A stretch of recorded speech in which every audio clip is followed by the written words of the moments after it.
each other. There's a lot of varieties that you're going to get to experience being here tonight. You know, the codependency, Bible study, being in recovery, hearing somebody talk to you that's been down the road that you've been down.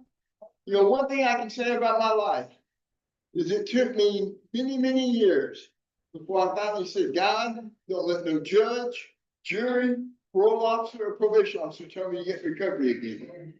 And that was on October 17th of 2021. So I've been in recovery now for 4 years and 2 months and a few days without having to be incarcerated, okay? And the reason why I'm saying that to you, how many of y'all are married and have a kid, or you have a kid? How many of y'all have children? Okay, how many of y'all have a mom and dad that put up with your life the whole time? Every time you got in trouble, mom and dad would still let you back in the door. Okay, or how many of y'all were homeless out in the streets and just had to learn how to survive on your own the best way you could? Okay, well, there's an equilibrium there, okay? And the reason why I share it that way is, you know, my mother, her dad died when she was 9, her mother died when she was 11, and her brother were put in an orphanage in Waco, Texas, a Methodist orphanage. And they stayed there for about 4 months, and an aunt and uncle came and got them. All right, well, that aunt and uncle raised them well, and as soon as they graduated high school, they were both sent to the University of North Texas. And the reason why I'm stating this is my mother never knew what it was like to have the real mom and dad around her entire life, okay? An aunt and uncle raised her, but as soon as she graduated high school, they were gone. And the reason why I'm emphasizing that so much is my mother was an incredible lady, okay? She was raised up in the Methodist church. So she did go to church. She knew about God and all the things that God has to offer us. But she never really knew how to share them and share them with her son when her son was born. But let me back up a little bit more. When my mother was in college, okay, my mother married a man that was 2 years older than her, or he graduated 2 years before she was supposed to graduate. And her husband was put in the military, and he was fighting the Vietnam War in 1961 and 62. Well, my mother, while her husband was in the Pacific Ocean, she went to a rodeo in Mesquite, Texas, and found her a cowboy. And she got pregnant with me, okay? But here's the real kicker. The reason why I'm emphasizing this. My mother called her husband, or not called him, but wrote him a letter on the ship, and he told her to be in San Diego, California. They were going to have that baby, and it was going to be his. So my mom got on a Greyhound bus. She went to California. And 90 days after I was born, he divorced her, okay? And the Navy put her on an airplane back to Dallas. And here's my mom with a little kid. Gosh, sorry about that. Don't need to do that. But you know, she had a kid. She was sent back to Dallas, Texas. But my mom never wanted to change her last name because the last name that I had wasn't really my last name, okay? The father's name that's on my birth certificate is Billy Weldon Franks. And my mom was a divorced mom my whole life, okay? She never got remarried, but she had a few boyfriends when I was growing up. And every one of her boyfriends either liked to drink beer or liquor, okay? So at a very young age, Dwayne Franks got to see what a Schlitz beer was. And when I was 7 years old, my mother had a boyfriend that was a bigwig at Texas Instruments, and he had a shot glass sitting on the table every time he came in the house with 2 ice cubes and some whiskey on it. So here I was, a very young kid, hanging out with people that were much older than me, living in an apartment complex on Spring Valley Road. Any of y'all know where Spring Valley and Floyd is? I lived there for the first 14 years of my life, okay, in apartment complexes.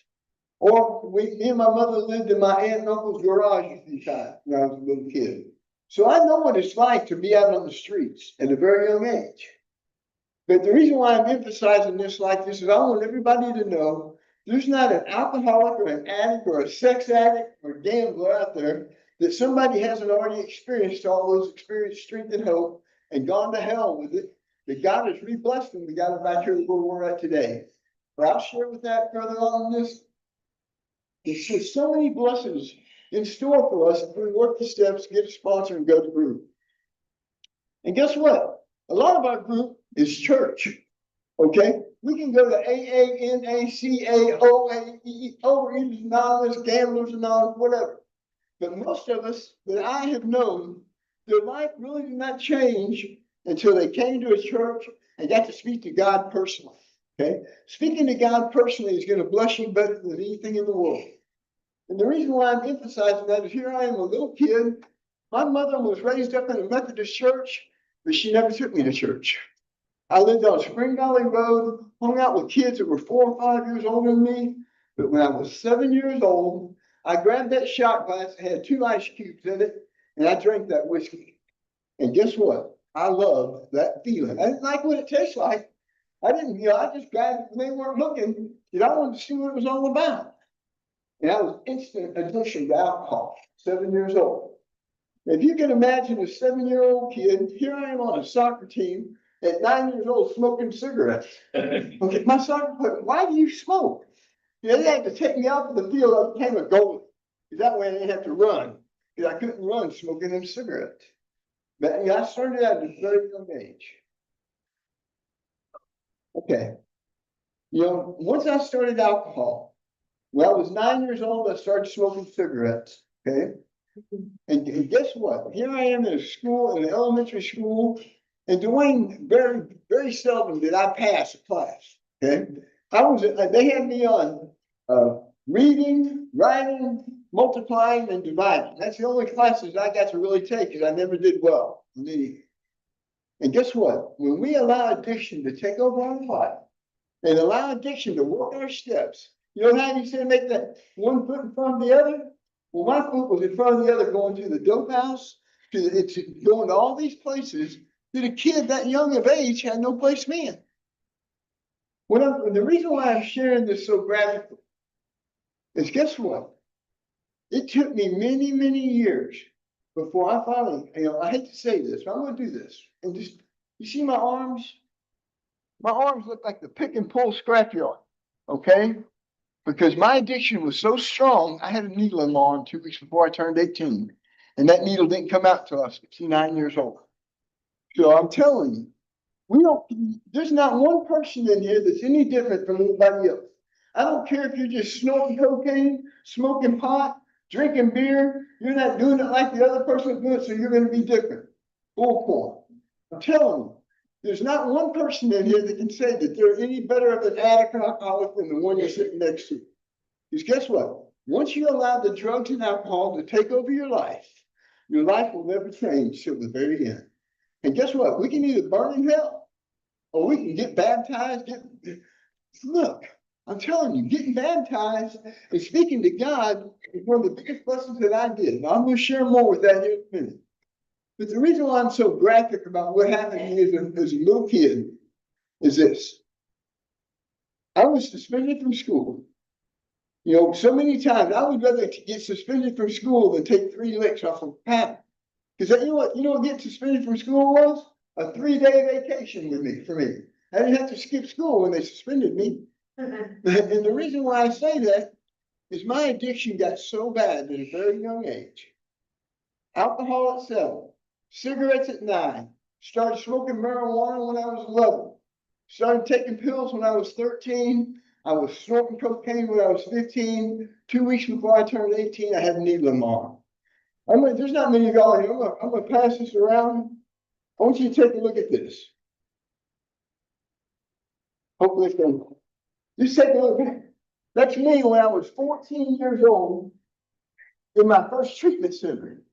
When I was 14, 3 weeks before I turned 15, I made the cover of Scene magazine as a 14-year-old in a treatment center called PADAP, Palmer Drug Abuse Program. My mom had to put me in a PADAP program when I was 14 years old. And her boss at work, my mom didn't know that was even a picture was taken. Her boss at work came and showed her a picture of her son when she was at work. And so here my mom was embarrassed thoroughly. Here's her son, 14 years old, full-blown addict for many years. I made the cover of Scene magazine. And the reason why I show that to y'all is guess what?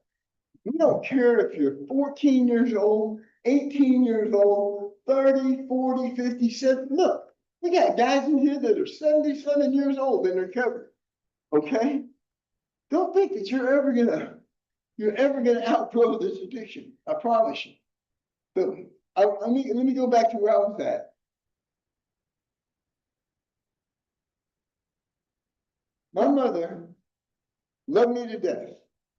Okay, but here's another thing too. My mom was a very beautiful lady. She was never single. She was never single when I was growing up.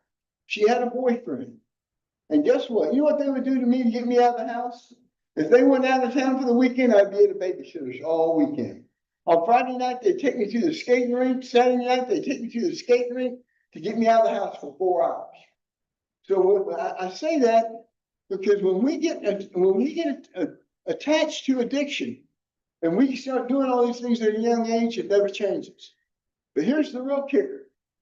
From about the age of 5 until I was adult, 23 years old, I kept asking my mom, where's my dad? And the reason why I'm saying this is very important right here. My whole life, my mother told me, well, I can't find your dad's phone number. I don't have your dad's phone number, so I can't get in touch with you. I'm like, Mom, why do you say that? Well, here's another thing that happened to me when I was 7 years old. I was walking down Spring Valley Road, and this guy pulled up in his car, and he opened up the door, and he said, boy, get in the car, I'm your dad. I recognize that picture of him, okay? From the picture, huh? Yeah. I smoked a cigarette when I was 9. I've been smoking in front of my mom when I was 12. You know, that's the 70s were a lot different than what we are today. Okay? The reason the man's name that I carried pulled up beside me on Spring Valley Road and told me to get in the car.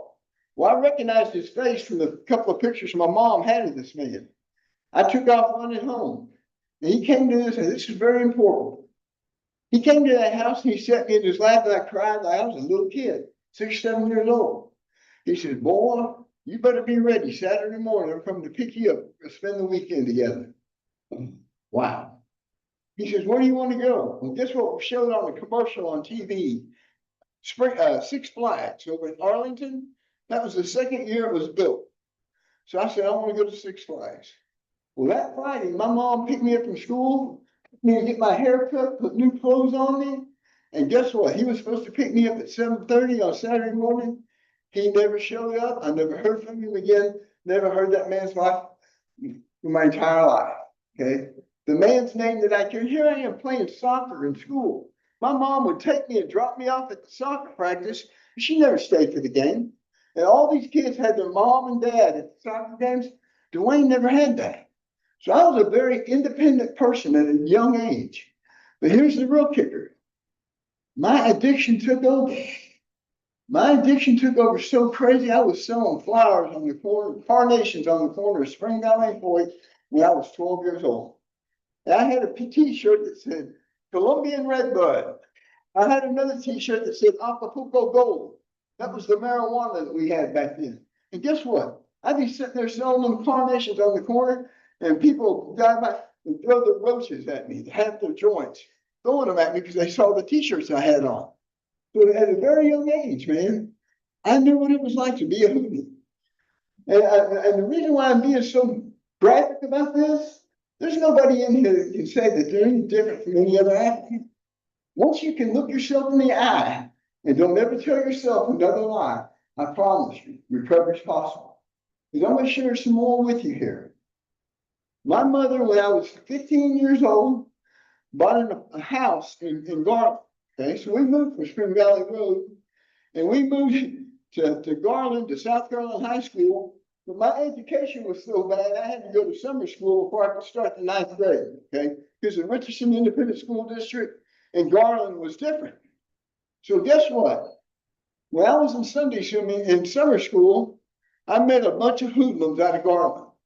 And guess what? So here I am, 15 years old, and I got introduced to cocaine. And my introduction to cocaine was horrible. Okay, and y'all don't know that cocaine and heroin were the two main drugs in the 70s and 80s. Okay, and I'm not going to be real graphic on the drugs, but I'm just telling you that was my drugs of choice that got me started onto a life that you're not going to believe that I'm even standing here right now. Okay, And I met a girl when I was 17 years old. She was 15 years old, and we skipped school so much. Our mothers made us get married. Okay. So I got married when I was 17. She was 15. We got the marriage annulled 8 months later. I've been married 3 times, my friends. I've never had a 1-year anniversary with none of my wives because I'd be incarcerated. Okay. And so I say that because when I got divorced, I went to work for the city of Garland as a trash man. Then I went to work for Bowden Concrete as a truck driver, had my commercial driver's license. So Dwayne was able to make a little bit of money as a young guy. That's bad news. When you got an addiction like I did, and when I got married on August 25th of 1977, okay, guess what? I quit school 2 weeks later, okay? When I turned September 1st excuse me, let me back up, excuse me, September 1st of 1980 is when I quit school. And I went to work for the city of Garland. But my drug intervention became so bad that it was probably the worst thing that could ever happen to me. I say that because here we go. I was introduced to cocaine, okay? And then I had good jobs, made good money. And then when I was 23 years old, I left the house one day and I didn't come back for 3 weeks. Well, my mother and all my family thought I just overdosed and died somewhere and they ain't found my body yet. They didn't have the technology of this back in 1984. Okay? Well, here's the real kicker. When my mother came home and she saw me in the kitchen, where have you been? We thought you were gone and dead somewhere. I said, well, I finally found out where my dad is. She tripped smoothly. I don't know what made me make that statement. Did you get to meet your wife? Did you get to meet his wife? Did you get to meet your sister? Did you get to meet your 2 brothers? What are you talking about? Okay. I didn't know. I just made that statement. She told on herself. She got caught when I was 23 years old. And the reason why I say that is when I was 23 years old, my addiction took off to another planet. I've been in prison or on parole since 1984. Okay. I went to the penitentiary 3 times in the 80s. In 1995, I got 30 years for stealing 3 rolls of copper out of a plumbing truck. But here's the kicker. My mother, when I caught her in that lie when I was 23 years old, my mother spoiled me rotten and made amends to me any way she could. So whatever felony I went committed, or whatever treatment center that I went into, Dwayne had a place to live when he got out of there. When I was in the penitentiary, I spent full commissary every 2 weeks. Rotten little dumbass. Excuse my language. That's what my addiction became so bad. I'm telling y'all, the ones that are in treatment today and mom's being rough on you, you don't have a pack of cigarettes, you don't have no commissary, that's good news. Because guess what? You're going to learn today what that addiction has done to you rather than being able to do whatever the heck you wanted to do and you had a place to live. That was me. And my mother tried to make amends to me by spoiling me rotten my whole life. Okay. And then my addiction was so bad. I wasn't no aggravated criminal. I committed crimes that were not aggravated. Credit card abuse, forgery, possession, stupid stuff. Okay. I'll say this. I went to the penitentiary the first time in 1984. I got out, I stayed out 5 months and made my second trip. Got down there, I thought, well, I'll get out the second time. I'm going to another city. A friend of mine had a company with Highland Appliance. So I went to Sugar Land, Texas. And I went for 1.5 years in Harris County. I didn't know nobody down there. So I didn't know no drug addicts or anybody. I was going to church. I met a lady that was younger than me. We got married. She got pregnant. I had 1 daughter. I got 1 kid. She's 37 years old. And guess what? Another man had to raise that kid because her dad was in the penitentiary her whole life. Okay. And her mother wouldn't let me write her no letters in the penitentiary. And then back in 1997, I think is when we came up where we could talk on the phone a little bit. If you could put them on your connection list or whatever and start talking on the phone. But my ex-wife would never let me speak to my daughter. Okay, so I have a daughter who's 37 years old now. And I don't have I haven't talked to her in 10 years or 9 years since my mother died. So I'm telling you, and the reason why I'm so graphic about what I'm saying is I pray that maybe just 5 of y'all is going to say, you know what, maybe that old son of a gun knows what he's talking about. You know, we get to come here and share our experience, strength, and hope for a reason. Okay. And some people maybe have a 4-year degree and be doctors, lawyers. Hey, I go to groups where we got doctors that come in on Thursday, Friday, and Saturday night, and they share because they're alcoholics. I never thought a doctor would be an alcoholic or a lawyer. I see all this stuff. But my mother, when I was 23 years old, continued to try to make amends to me by letting me do whatever I wanted to do. And guess what? My addiction got so bad, y'all. My addiction got so bad. Here's the real kicker. When I was down in Harris County, and me and my wife had a kid, and guess what? My daughter wasn't even a year old, and her father had met a dope dealer down there. And the bad news about Harris County, you can get twice as much dope for half the price that you paid for here in Dallas. So I became an incredible addict right away. I got incarcerated on September 7th of 1989, and that police officer, I handed him my driver's license. He said, well, boy, you're going to jail for possession of cocaine. I said, well, can you make it a misdemeanor? He says, the only thing I can do is wish you happy birthday. He handed me my driver's license. It was my birthday, and I didn't know it. Okay, I got arrested again. Well, I went to court in Harris County. This is how bad our addiction gets. When I was in Harris County, those people told me, Mr. Franks, we see you've been in the penitentiary 2 times already. I said, yes, sir. He says, you went for 3 years the first time? I said, yes, sir. You went for 4 years the second time? I said, yes, sir. He says, what's 3 times 4? And he sentenced me to 12 years. I went into the penitentiary. And here's one thing about me in the penitentiary. I would do whatever I could to make parole. I go to AA, NA, college, school, whatever I thought would make me look good on that piece of paper. But that piece of paper don't mean a darn thing to you unless you work the steps, get a sponsor, go to group, go to church, get a Bible, you know, learn those things. And I'm just telling you this because when I got out of prison in 1991, I came back to Dallas. I would do good for 6 months. But there'd be a lot of times when I'd relapse on the bus drive leaving Huntsville. I'll say this. Addiction is so bad back then, I can't even imagine what these addicts are going through today in East Dallas and South Dallas. You know, here's the real kicker. Everybody you know has got a gun on the side of the, you know, it's not like you can go rip off a dope man, think you're gonna make it around the block like I used to do. They'll shoot you. You know, why would you want to get shot over $20 worth of dope? Okay? Why would you want to lose your life over $20, $5 worth of dope? And the reason why I'm saying all this and being so graphic is, you know, I went in and out of the penitentiary. Here's the real kicker, and I'll shut up on the penitentiary after this. In 1995, okay, and I lost communication. I owed my ex-wife. When I got out of the prison in 2001, I owed my ex-wife $43,000 worth of child support. But when I got locked up in 1995, I got 30 years for stealing 3 rolls of copper out of the back of a plumbing truck. Here's the real kicker. I committed that crime on November 27th of 1995. Well, guess what? On September 1st of 1996, they changed the law on the crime that I committed. It became a state jail felony. On September 1st of 1996 is when the state jail felony came into the 4th degree felony.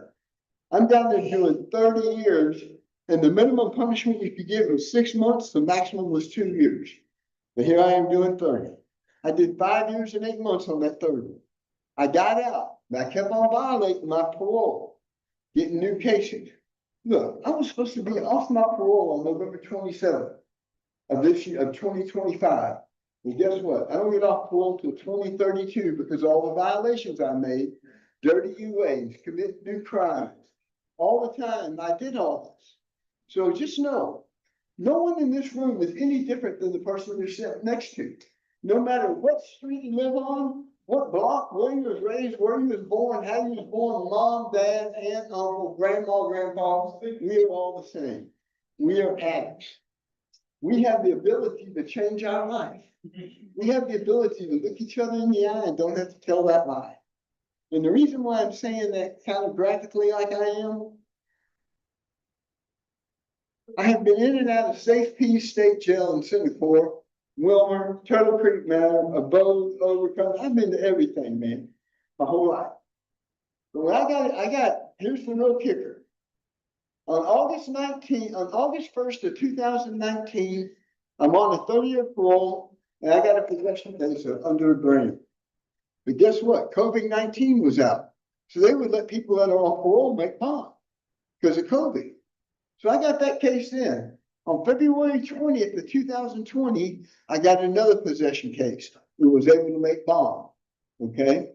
Then I had another case on August 19th of 2021, 1 to 4 grams. So here I am, I got 3 felonies and they let me make bond again. And then on October 17th of 2021, I got that 4th case. And guess what? They said, boy, you're going to be here for a minute. I just knew they were about to take me to the judge and I was going to get 30, 40 years for all that. I'm going to back up just a little bit. My mother passed away on June 12th of 2017. On July 9th of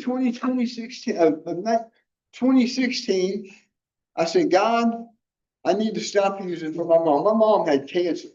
So I wanted to be this good son. I gave up the dope from July 9th of 2016 until my mother passed away on June 12th of 2017. But guess what? 5 days after my mother passed away, and we had her funeral, I didn't know that my mother had this, okay? I'm outside working on my car doing something, and the mailman pulls up. Oh, Mr. Franks, please come here. Are you Dwayne Franks? I said, yes, sir. I need you to sign this document. I signed that document and opened up that envelope, and guess what it was? $120,000 worth of life insurance. What? Yeah. I got $120,000 worth of life insurance, and my mother gave me that house. So here, Dwayne, I thought I was Brad Pitt, y'all. Well, I had $120,000 in the home, and I was an addict. I was going to them game rooms every night. I was 55 years old, and my next girlfriend was 35. And guess what? She was a heroin addict. And so here I am, the addict I was, I got into a relationship with another addict. I went through $120,000 in 11 months, y'all. 11 months. And that's when I got all them possession cases I was telling you about during that time. And so when I got that last one on October 17th of 2021, I knew I was about to go to the penitentiary. I wasn't going to have no commissary. I wasn't going to have no place to live. I wasn't going to be no place where I could parole to. I would have been down there at that place right there by the Hutchins unit, waiting for a. Here. I'm sorry about that. Don't fall. Oh, crap. Right. So I knew that I was never going to make parole again. I knew I wasn't going to have no place to live. And I knew, my cousin, who was the executor of my mom's will and the payee on my disability, I never went so far as got to say this. On 11/11/11, Dwayne loves his motorcycles. Okay, I've been on motorcycles my whole life. But on 11/11/11, I was riding my Harley Davidson down Centerville Road with my helmet on like it is right now. Okay, I didn't wear a helmet. I had a cap on. And a guy pulled out in front of me. I hit the side of that the side of that car doing 45 miles an hour. I flew through the air like Superman, and I hit a telephone pole with my head. I was in a coma for 2 weeks and 5 days. I was in the hospital for 2 months. And when I got out, I was on mental disability. I'm still on mental disability.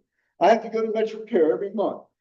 Okay, and the reason why I'm saying that, Dwayne has been a spoiled, rotten addict his whole life. Okay, when you have the ability to put that kind of money in your pocket and go make a few dollars, and you own your house, you got a little bit of money. I'm telling you, folks, the reason I'm standing here today is God has blessed me, man. And I'm a chocoholic now, I have the ability to look at inmate. Look, here's the good news. Guess what I do on Tuesday night? I'll be here tonight. Tomorrow night I'll be at the Hutchins Unit.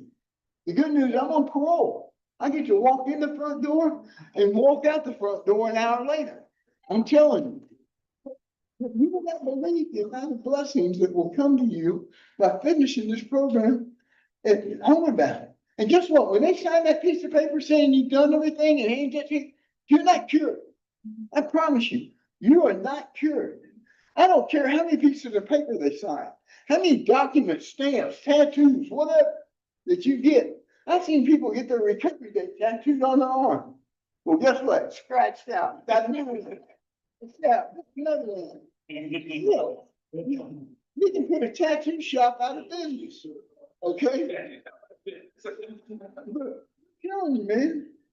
I hope that, I pray that somebody kind of remembers what I got to say. Yeah, I'm gonna share this. I got a couple more minutes. I'm a talkaholic, but God's blessed me with the ability to look at inmates or patients. I can never be a pastor at the church. I go to church every Sunday. I can never, I'm not, I read the Bible. I love God. I speak to God every night. I speak to God every morning. Okay. And God has shown me so many blessings for saying that little prayer at night. Saying that, hey, being on your hands and knees at night, don't take but 2 minutes. Okay. Getting up in the morning, when you're looking for your car keys, get on your hands and knees and look for them. I promise you, you're going to get more blessings than what you think if you just take that little time out. I've gotten so I forget where I was at. The good news is this, man. It took me until I was 59 years old. I'm going to share this with you. When I got locked up on October 17th of 2021, I had a blue warrant out of Collin County for a bunch of tickets I got for no insurance, no registration. My car never got registered. Okay. So, whenever a cop ran my tag, I get pulled over. And then they'd say, hey, can we search your car? I said, tell them no. And guess what? They put me on the curb and have a dog walk around my car. That dog would sit down right when you got to the door. When that dog sits down, they know that there's dope in that car. So here I am on October 17th, 2021. Bam, I'm in there again. I knew I wasn't getting out this time. But I said I got pulled over because of that blue warrant out of Collin County. Well, my parole officer came up to me, about 10 days after I was in jail, around the 27th or 30th of October. And she said, well, Frank, I got to tell you something. He says, Collin County pulled their warrant, says you set out your time here in the Dallas County Jail. They gave you credit for your tickets. So here I am. He says, we're going to let you out again. If you let somebody make your bond, you can get somebody to bond you out. We're going to put an ankle monitor on your leg, or a GPS monitor. Woo, no problem. Well, guess what? I got out. I got the GPS put on my leg. That was the best damn treatment center I've ever been to. I was grounded to my house. I could only come out of my house on Monday between 8 and 5. Okay. And that was it. I couldn't even check the mail and take the trash out. Okay. I had the trash. When you opened up my front door, the trash can was right there so I could throw my trash in. But the kicker with that is I started going to 12-step meetings on Monday. Okay. Well, then after being on that leg monitor with no dirty legs after 5 months, they let me go to overcomers at the parole office on Thursday night. And they let me go to church on Sunday morning. So that was my first little steps of getting into true recovery. I kicked off, and here's another thing too. On December 29th of 2021, Dwayne I started smoking cigarettes when I was 9, okay? I didn't quit until I was 59. I have COPD so bad right now, still, being off them for 4 years. But they called me on the phone saying, Frank, you need to be at the parole office for a UA before 5 o'clock. So I got down there at 4:30 and did my UA, and I said, hey, I need to go to the hospital to get my lungs checked. Something's going on with my lungs. Well, Frank, you don't have to have permission to go to the hospital on that leg monitor. We know where you're at. You can do that. Well, guess what? I went down there, they did an x-ray and a CAT scan of my chest. And that doctor said, well, it looks like you got maybe another year or two to live. He's sitting there flashing that at me. Well, when I left that emergency room, I was going down George Bush, over there in Garland. I got pulled over by the Garland police, and the police came to me and said, well, Mr. Franks, you need to step out of your car. You have a warrant out for insufficient bond. And there's no way I could have an insufficient bond. I just bonded out on November 4th. He said, well, I got to take you to jail. Dallas County has an insufficient bond on you. And so I went to jail. I called my attorney who bonded me out. I said, man, why am I in jail? He said, I don't know. Well, guess what? My attorney made an error from that first arrest I had on August 1st of 2019. He switched that. He got off of that bond. It's been over 2 years. Bad mistake. They had to fix my insufficient bond. But here's the real kicker. From December 29th until January 16th, Dwayne didn't get to smoke a cigarette in the Dallas County jail. When I got out of jail, I said, don't pick up no cigarette butt, don't buy no cigarettes, don't borrow them.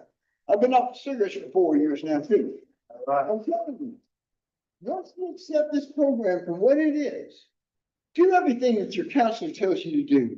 Guess what? You know, when I was at Homeward Bound, they had me in detox for 4 days. Okay, I was in the old building in Oak Cliff, okay, next to Republic Bank. I was in that little shack they had right there. Remember that one? Well, guess what? When they took me out of detox and they took me downstairs to let me smoke a cigarette, I took off running. I left there in my boxer shorts, okay? I was gone for 2 days. I called my mom on the phone. Mom, can you wire me some money here? No, you left 2 days ago. They called me immediately. Well, can you send me some money? I'm not gonna send you no money. The day you got there, I took you a sack full of clothes, a carton of cigarettes, and $40. Get your ass back to the treatment. You got money and cigarettes. When I got back there, they wouldn't let me back in, but they gave me my property. You know, there's so many things that we do in life. I'm gonna share this with you. I'm gonna shut up. I know it's time for me to shut up. And I know a lot. I'm gonna share 2 little short poems. Y'all have heard me share this one. Everyone in this room has been an addict of the worst kind. Yeah. Everyone in this room has allowed the alcohol, the drugs, the sex, and the gambling to control their body, their soul, even their mind. The extremes that we would all go to every day, just to take another drink or do another hit. I don't know about all you other addicts, but this one up here about to die if I was ever going to quit. But then one day I got to search for all the reasons on how this addiction became so crazy in me. Well, all the answers are very simple to all of us, my friends. It's in the books, the steps, the sponsor, and the Bible that I always neglected to work there to read. I share that poem to you from my heart. Stop letting that alcohol and drug addiction keep tearing your life apart. Get on your hands and knees every day and ask your higher power to forgive you for all the sins that addiction made in your life every day. But when you ask God to forgive those sins, there's another prayer you better end with amen, amen, amen. And y'all, I've repeated that a bunch. But I'm going to share this one with you too. And just remember this. I'm not going to recite the whole poem, but the last verse of this is the most important one. This is the last verse I add to you.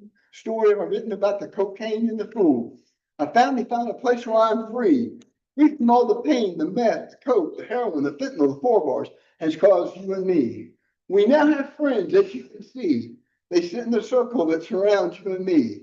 They tell us they love us each and every day. Keep coming back, you crazy addict, is what they got to say. We have this book, and there's 12 steps too. This is going to ease your pain.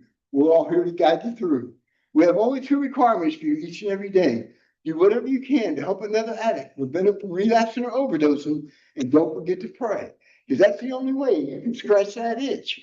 And you'll never have to use or inject that cocaine ever again. Thank you, Jesus. Amen, amen, amen. Guys, here's another thing too. I'll share this. Look, we got a full house tonight. I mean, we don't see it right now.